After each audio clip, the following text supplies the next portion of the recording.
Mascón. Este es otro espacio el que a ustedes les fascina. Y esto es, Monse, el lado bueno de Cibar. lo bueno de Cibar. Este día estamos con una personalidad como siempre tenemos en nuestros programas. Recordémonos que lo bueno de Cibar es rescatar lo que las personalidades pueden hacer en cualquier ámbito de la vida salvadoreña social. Así que tenemos, sin más tanto halago, que se lo merece, el licenciado Norman Trujillo, catedrático de la Universidad Tecnológica de El Salvador de fotografía y muchas cosas más. Así que bienvenido, licenciado. No queremos hablar mucho, queremos conocer más de usted, así que lo dejo en las manos de mi bella compañera La Monse. Sí, pues de verdad para nosotros es un honor estar acá. Gracias por aceptar la entrevista. Como pueden ver, estamos en la oficina, casi museo de licenciado, y de verdad que aquí podemos ver un montón de cosas. Aquí se alcanzan a ver las cámaras que tenemos al fondo, pero primero lo vamos a conocer un poco más a él. Queremos saber acá tal vez el lado que sus alumnos, sus amigos conocen un poco o que les da curiosidad, como por ejemplo es casado, tiene hijos, cuáles son sus... Aparte de la fotografía, sus hobbies, que creo aparte que de la fotografía, ¿qué otros intereses puede tener? No sé si nos habla un poco de todo eso. Bien, gracias por estar acá, chicos del Mascón, y lo bueno de Cibar, ¿verdad? Exacto. Así que aquí vamos a conocer algo de lo bueno de Cibar y lo que hacemos acá en San Salvador. Sí, ¿verdad? Mi nombre, como ya lo mencionaron, Norman Trujillo. Soy docente, pero mi pasión es la fotografía. Y dentro de esas pasiones, básicamente, bueno, yo soy una persona apasionada desde chiquito, quizás por coleccionar. En mis tiempos de joven, yo me recuerdo que cuidaba y guardaba mis juguetes como un tesoro, y para mí siempre ha sido esa manía de cuidaba mis carritos, mis muñecos, mis soldaditos. Bueno, en aquel tiempo jugábamos con soldaditos de plástico de los indios y todo eso. Entonces, soy chalateco, porteño, jayaquense, porque tengo varias nacionalidades, digámoslo así, salvadoreñas. ¿Chalateco por parte de por parte de mamá? Papá, No, por parte de mamá soy chalateco. Bueno, viví casi un buen tiempo en Chalatenango. Soy jayaquense, zona cafetalera, porque mi papá es de Jayaque. Y mi parte de infancia, de juventud, la viví y me desarrollé en el Puerto de la Libertad. Soy porteño, digamos, de corazón. Como universitario, comencé a meterme en los medios, a trabajar en medios. Estuve haciendo prácticas en radio, en televisión, en publicidad. Trabajé en varias áreas en las que me fui metiendo en mi época de estudiante, y quizás en esa descubrí la fotografía también, y ahí fue donde caigo, ¿verdad? Luego aquí conocí a mi esposa. Tengo 3 hijos, ya 2 adolescentes, y el pequeño que es pequeño de 9 años, pero es mi adoración, el que se robó el show al final, ¿verdad? El cambio del Puerto de la Libertad y de repente aventurarse, a venirse a San Salvador, estudiar. ¿Cuántos años tenía usted cuando tomó esa decisión? Tenía 19 años, recién terminé el bachillerato en La Libertad. Yo estudié bachillerato, y como en esos tiempos, en el 90 y algo que yo vine a estudiar acá, no había mucha información de las carreras, y yo era un apasionado del dibujo. Entonces mi papá me había pagado, me recuerdo, un curso de dibujo de esos que se recibían por correo, ¿verdad? Que hoy recibimos por internet, ¿verdad? Entonces había una escuela que daba cursos por correo, y yo me metí al dibujo. Vine a estudiar a la universidad sin conocer la carrera, soy sincero, yo no conocía de la carrera que iba a estudiar. Sí conocía de dibujo, y como sabía que la carrera llevaba la materia de dibujo. ¿Cuál era la carrera? Era Relaciones Públicas y Comunicaciones. Entonces, entonces llegué a la carrera por el dibujo, ¿verdad? Pero mi sorpresa grande fue que el dibujo quizás lo olvidé en el primer ciclo que lo llevé, y me metí más de lleno a la fotografía. ¿Fue por alguna materia en específico? No, básicamente por la cámara, porque ese día cuando yo llegué a la materia de fotografía y me dieron una cámara reflex, sentí que eso era lo mío. O sea, para mí el periodismo, andar en la calle haciendo fotos de campo, era quizás lo que me apasionó, y me metí de lleno bastante a hacer fotografía de calle. Entonces, en las manifestaciones, yo me recuerdo que para la firma... ¿Están haciendo desorden a usted? No, tomando fotografías. Okay. para los claro eso. acuerdos de paz y todo eso, cuando se firmó los acuerdos de paz, yo ahí andaba con mi cámara, no era periodista, pero yo ahí me había conseguido un carnet de prensa y andaba haciendo práctica periodística. Así que así fue como comencé a desarrollarme. Y básicamente eso me llevó a conocer más la fotografía y a irme quedando ya en esta área. Ok, hemos conocido en este breve lapso de tiempo mucho sobre el licenciado Norman Trujillo. Vamos a seguir conociendo más, solo que después de una pausa, porque nos interesa saber más de cómo se desarrolla ya en la fotografía de lleno, así como también en su museo. Así que seguimos con más.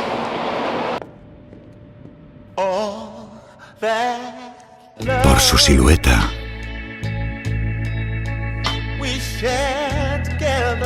por su piel, por su carácter, por lo que te hace sentir.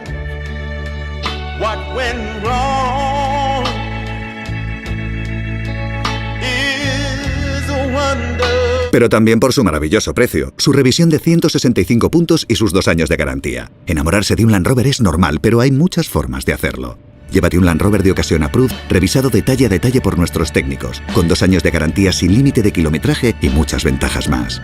Enamórate con cabeza.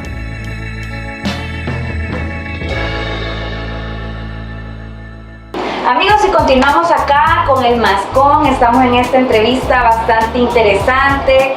Ya más o menos vamos conociendo aquí al licenciado Norman. Y sí, nos quedan un poco de más preguntas. O sea, nos surgen muchas preguntas debido a que usted nos estaba contando que cuando se metió en todo esto de la fotografía, sus prácticas las mezcló un poco con el conflicto armado, todas las manifestaciones que se daban. Sabemos que fueron tiempos difíciles para el país, pero sin embargo creo que fue la época también de su desarrollo como profesional, pero que más o menos quiero que nos cuente qué tan difícil fue, por ejemplo, llegar a una manifestación. Me supongo que usted tenía un poco de miedo ahí de que le cayera una piedra o algo, o una bala, mucho peor. Pero más o menos cómo organizaba su tiempo o qué tan dispuesto estaba a arriesgarse con tal de tomar una fotografía de ese tiempo. Bien, solo haciendo una remembranza, cuando yo vivía en Chalatenango, nuestra casa fue, creo que 4 veces nos llegaron a sacar de noche, ¿verdad? En el tiempo de la guerra, ¿verdad? Y yo estaba muy pequeño, entonces quizás esa parte me impactó bastante, porque la última vez que nos llegaron a sacar, creo que nos amenazaron y todo, ¿verdad? Y nos saquearon la casa, nos sacaron ropa y todo, se llevaban la comida, todos los víveres que teníamos en la casa.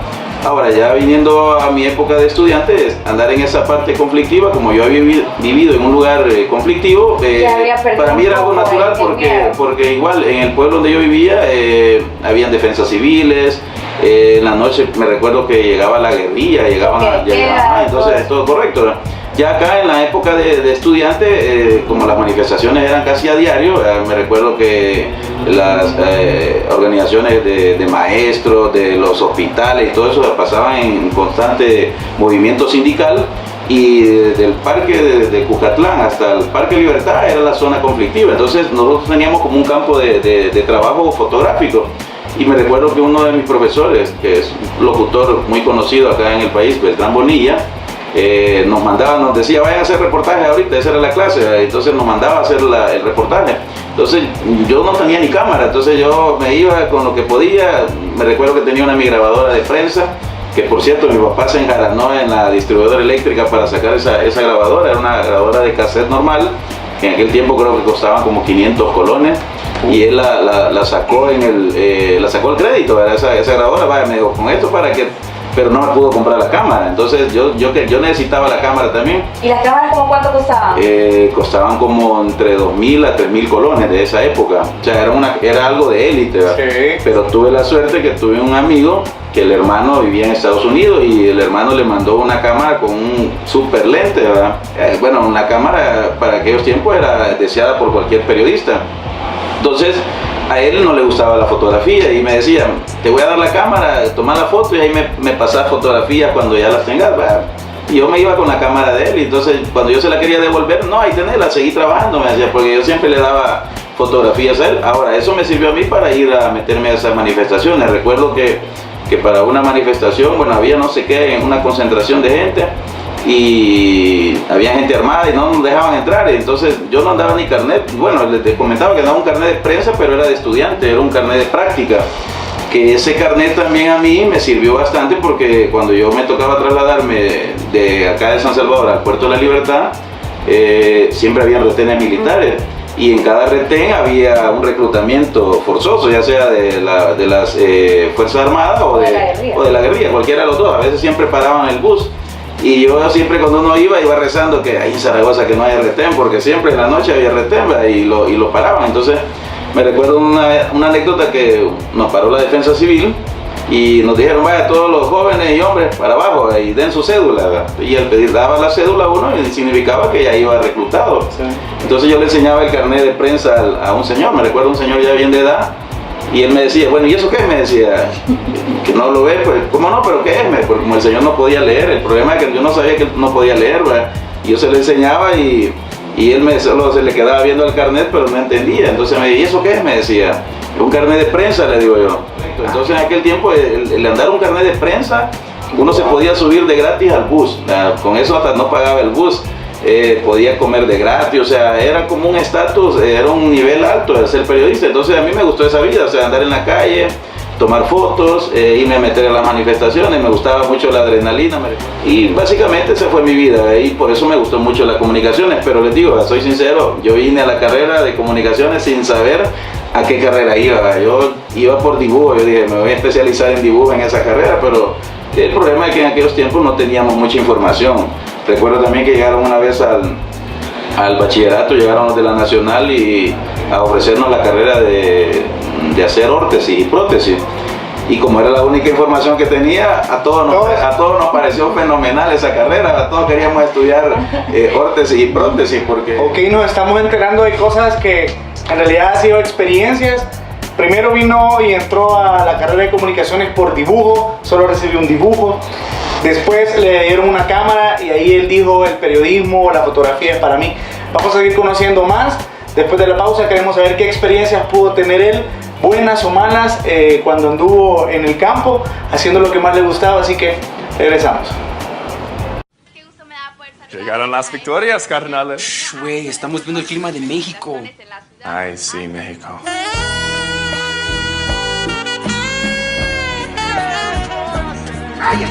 ¿Gregorio?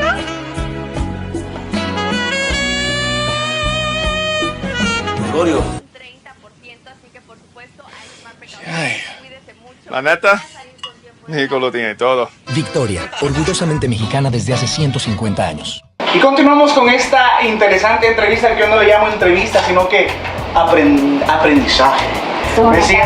Me siento así como en la película de Cantinflas, el fotógrafo, con este artefacto que más adelante el licenciado Norman nos va a decir de qué se trata. Continuamos con lo que nos habíamos quedado. Se estaban platicando un poco las experiencias que él había tenido cuando empezó con todo esto de la fotografía. Pero sí, yo quiero, antes que continuemos con otro tipo de preguntas,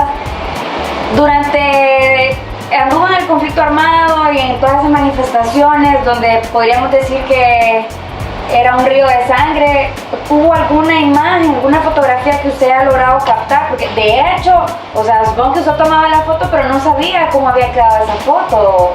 Correcto. Bueno, lástima que no guardo mucha de esa información con mi cámara, porque como yo lo hacía como práctica, era como un fotógrafo freelance.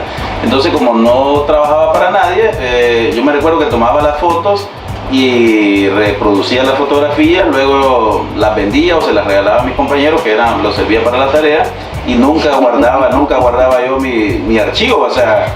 Ajá, ¿y cuál? Bueno, lo que cobraba era, creo que un colón. Bueno, yo les cobraba un colón de la época por la foto. Luego, otras fotografías que guardo por ahí, que las publiqué yo en Facebook hace tiempo, de una foto que yo iba entrevistando a Joaquín Villalobos, me recuerdo, y a la par mía iba un periodista gringo, un extranjero, iba entrevistándolo también, los dos lo íbamos entrevistando. Yo iba con la cámara puesta en el cuello como periodista, me recuerdo que hasta me había conseguido mi chaleco de periodista. Y andaba en el chaleco, andaba los rollos, andaba el flash y la cámara la andaba guindada en el cuello. y un periodista me tomó esa foto, me tomó creo que 2 o 3 fotografías que después al tiempo me las hicieron llegar, ¿verdad? Y me identificaron y me dieron esa fotografía. Yo ni idea que me habían tomado esa foto, ¿verdad? La primera cámara creo que fue ahí por el año del año 91, que tengo no la dicha, pero un familiar en Estados Unidos, creo que casi todos tenemos un familiar en Estados Unidos. Ella está mi mamá. Yo no tenía mucho contacto con esta persona, era un hermano de mi papá que ni lo conocía, ¿verdad? Entonces mi papá creo que le llamó y le comentó que yo estudiaba comunicaciones y que estudiaba periodismo y que si le podía mandar una cámara a su sobrino. Entonces él, quizás como pudo, compró una cámara usada por allá en Estados Unidos y me la mandó. Pero como uno de ingenioso, yo me recuerdo que me fui colando y encontré un cerco de seguridad de combatientes, ¿verdad? Todos bien armados. Y yo le dije, le supliqué y le dije, mire, déjeme chance porque le quiero hacer la foto a don Chafik, le digo, porque desde allá donde me pusieron no lo puedo agarrar bien. Métase rápido, me dijo, y la toma y se sale. Entonces yo me logré colar y logré hacerla. Me acuerdo que hice fotos de Chafik Handel esa vez. Hice fotos de casi todos los comandantes de la guerrilla de ese tiempo en una posición en la que los demás periodistas no podían estar, sino que ellos tenían una tarima donde los habían asignado y que ahí podían estar. Entonces yo logré, con mentira, me logré colar y me temblaban las piernas porque a qué hora me va a ir a sacar, dije, del pelo. También podríamos decir que a sus hijos les interesa todo esto de la fotografía, partiendo que jugaban con su cámara. Bueno, a ellos les gusta la colección porque yo los he metido bastante de lleno en esto. Cuando yo voy a conseguir o a buscar estas cámaras, ellos andan conmigo, entonces ellos saben cuáles son las cámaras que a mí me gustan y ellos, mira papá, ahí está una cámara, mira, ya está aquella, entonces... Bueno, vamos a seguir conociendo más, interesante de verdad, en nuestras manos ven varios tipos de cámaras, vamos a seguir conociendo más de esto, historias con el señor o licenciado Norman Trujillo. Hola. Pero bueno, ¿qué pasa? Que me ha dejado mi novio, papi, eso pasa. ¿Pero qué novio? Pues mi novio, el amor de mi vida. Llevábamos 3 semanas juntos, que no te enteras de nada. Y encima, el muy cobarde va y me lo dice por móvil, papá, que yo no sé qué he hecho mal. Yo le quería mucho. ¿Pero tienes novio? Tenía, papá, tenía. No me lo recuerdes. Y además que estábamos bien, que era tan guapo. Yo no sé qué voy a hacer sin él. No, papá, vete. No voy a salir de mi cuarto nunca en mi vida. ¿Hacemos una pizza? No tengo ni idea de cómo manejar esta situación, pero pase lo que pase, yo estoy a tu lado. Vale. Cuando la necesitas, está. Además, él se lo pierde. Ya. Por cierto, esa camiseta es muy chula. Claro, papá, porque me la regaló él. Bueno, tampoco... Oh, papá, es que ¿por qué hablas? Pizza fresca de Casa Tarradellas. Como en casa en ningún sitio. Seguimos con esta interesante interview que tenemos aquí en la Universidad Tecnológica, en las oficinas y museo, podemos decir, porque ya nos van a enseñar. ¿Un museo, oficina? Sí, muchas cosas importantes e interesantes que nos va a contar el licenciado Norman Trujillo. Él me comentaba tras cámaras que esta ha sido la última adquisición que él tuvo. Tiene más, pero en realidad, cuéntenos cómo adquirió esta y qué modelo es. Esta es una Brownie de la Kodak, pero la marca era la que predominaba en aquellos tiempos, de los años 50.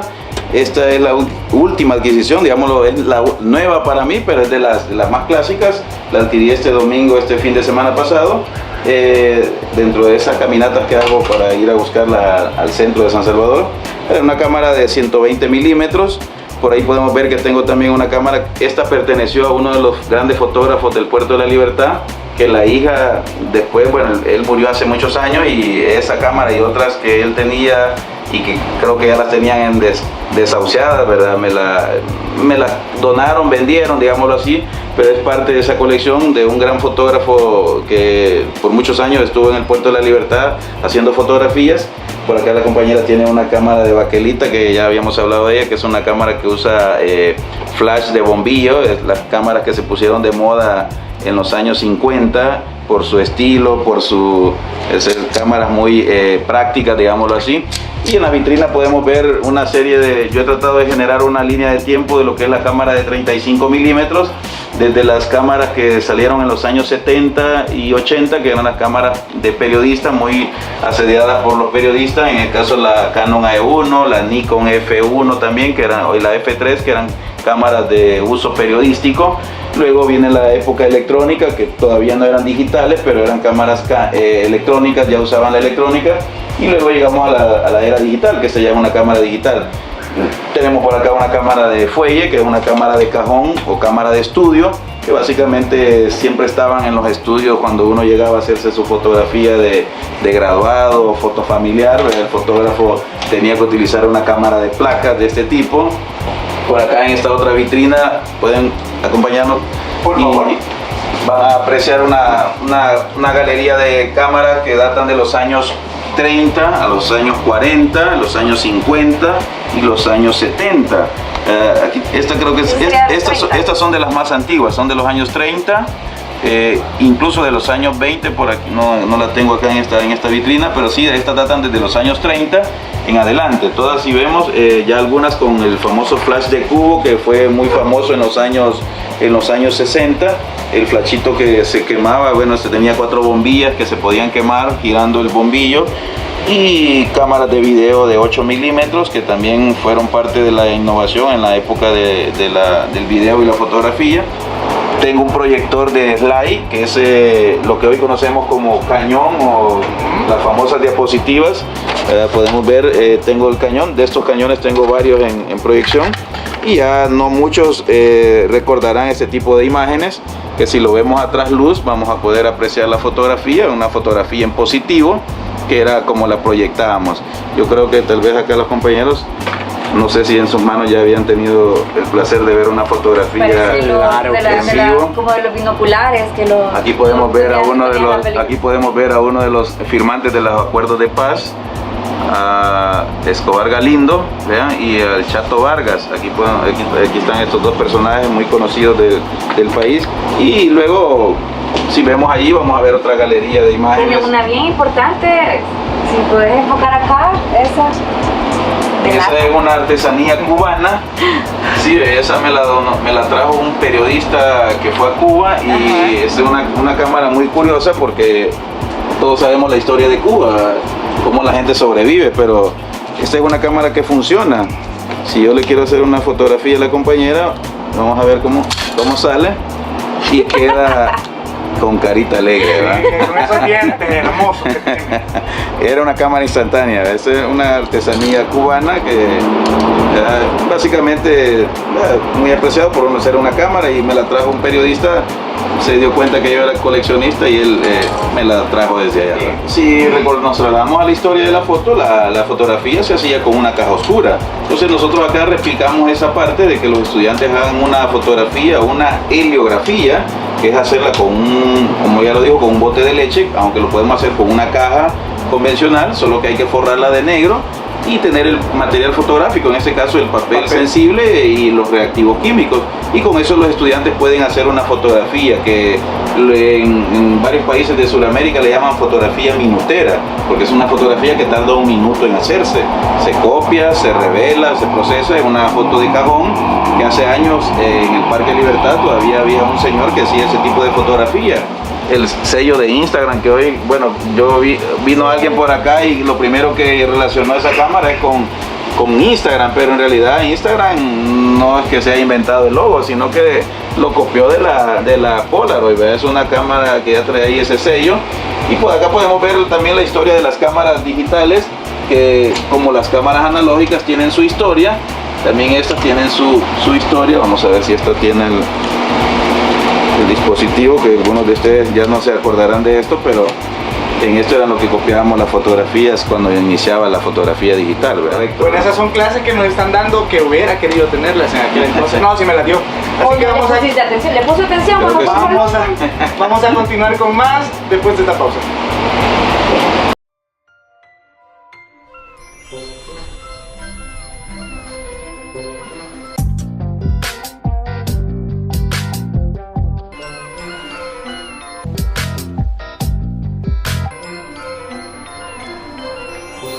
Ya sé qué le pasa.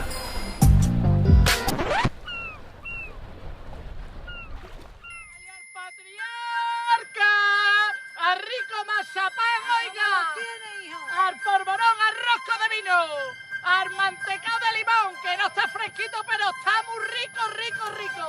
Venga, señora, que me lo quitan de las manos un polvorón, que viene ahora de lujo. Y yo, ya se me ha adelantado.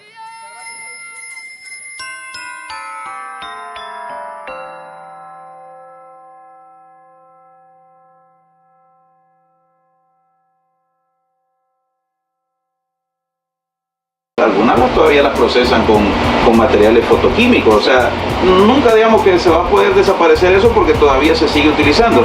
Y para conocer la historia de la fotografía hay que meterse de lleno a conocer el revelado, conocer la fotografía análoga.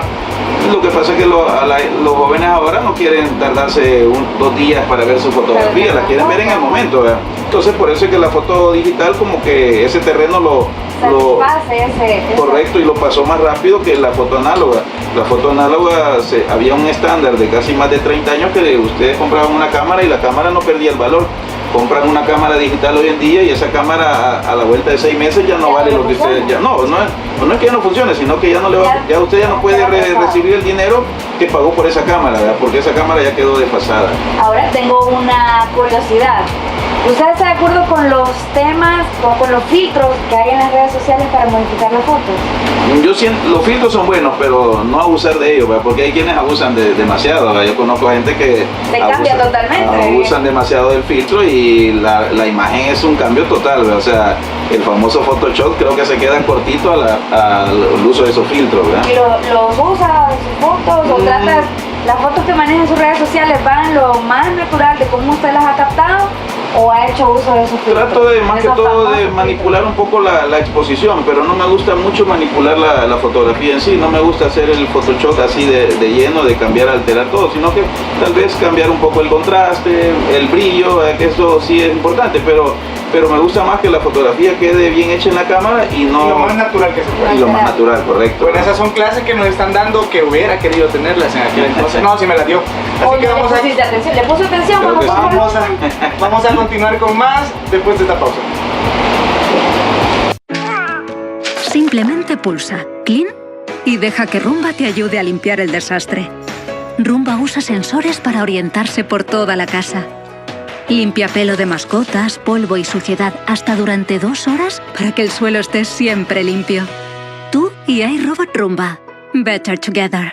Y continuamos acá en esta interesantísima entrevista. Acá lo vemos al licenciado Norman en toda la pose de un verdadero periodista. Y bueno, estamos llegando casi al final. Fotoperiodista. Fotoperiodista, licenciado, máster, casi doctor. Casi. Y por ende, ¿verdad? Siempre siguiendo en la parte de la colección, que es lo que a mí me apasiona. Y que, como les comentaba también, tengo algunos proyectos ahí que van relacionados a esto, ahí que pronto los vamos a conocer. Cuéntenos entonces ese proyecto que ya nos había mencionado, pero ahora ya, dejémoslo ir así, ya sin tanto. Bien, el proyecto es tener un museo café, pero el museo café de la cámara, donde el fotógrafo aficionado, el apasionado por la fotografía, el que le gusta la foto, pueda sentarse, llegarse a tomar un café, comerse un postre y estar rodeado de todo este ambiente de cámara, que se inspire, ¿verdad? Y también que fotógrafos que quieran poder compartir su obra fotográfica, tener un lugar, un espacio cultural, digámoslo así, para poderlo hacer, ¿verdad? Entonces ahorita la búsqueda es de socios estratégicos que quieran sumarse a esta causa y que quieran visualizar ese espacio fotográfico donde puedan estar, llegar con su familia y poder, les digo, compartir toda esta riqueza, digamos, cultural de cámaras y equipos fotográficos que usaron nuestros abuelos, bisabuelos y que por generaciones han capturado y registrado muchas imágenes, ¿verdad? Y contar historias de esas cámaras, porque tengo muchas historias que hoy no las pudimos hablar por el tiempo, pero que sí hay historias en esas cámaras de las que he logrado conseguir que me han contado. Entonces, así que abajo van a estar los números o las redes de contacto del licenciado Norman Trujillo para que cualquiera que quiera aportar a esta excelente y novedosa idea pueda hacerlo, porque en realidad es algo que no existe, o sí existe un museo de la cámara o de la fotografía, pero no con el concepto que él quiere dar. De verdad hay cosas buenas, hay cosas que tal vez todavía no tienen el espacio, pero su proyecto está fantástico. Esperamos que pueda ser bastante exitoso. Tiene una infinidad de cámaras que de verdad uno se queda anodada, pero sí, con esta entrevista nosotros damos fe de que hay cosas buenas en El Salvador y tenemos que apoyarlas. Nosotros como jóvenes es un placerazo conversar con usted. Me imagino esa infinidad de historias que él puede contar y sobre todo cuando ese café de la fotografía no deje de visitarlo, de verdad. Va a ser los primeros que van a... Exacto. Bueno, el mensaje es de que cuando tengamos un sueño, ¿verdad? Tratar de cumplirlo, tratar de alcanzarlo, ¿verdad? Los sueños son alcanzables, básicamente a veces las barreras están en nosotros mismos, pero podemos superarlas, ¿verdad?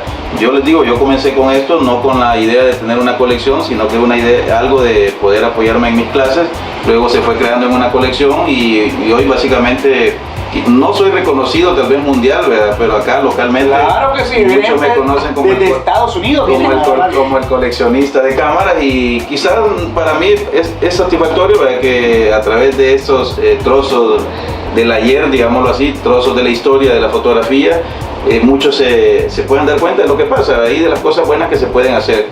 Así que los invito a mis redes sociales, Norman Trujillo en Facebook, Norman True en Twitter, Instagram también como Norman True, y así estamos en contacto. Ahí pueden ver también mi página del coleccionista de cámaras en Facebook. Hay una página donde pueden ver todos los equipos que tengo recolectados hasta el momento y que están a la disposición de todo aquel que se interesa por la fotografía. Así que buena suerte a todos y los espero en el Museo Café. Que próximamente de verdad, primero Dios, va a estar habilitado. Así que correcto. Esto ha sido Lo Bueno de Cibar, el Mascón TV, siempre llevando lo mejor y tratando de ser la diferencia en los programas que tú de verdad quieres ver. Así que Monse, no se pierdan esta entrevista y nos vemos a la próxima.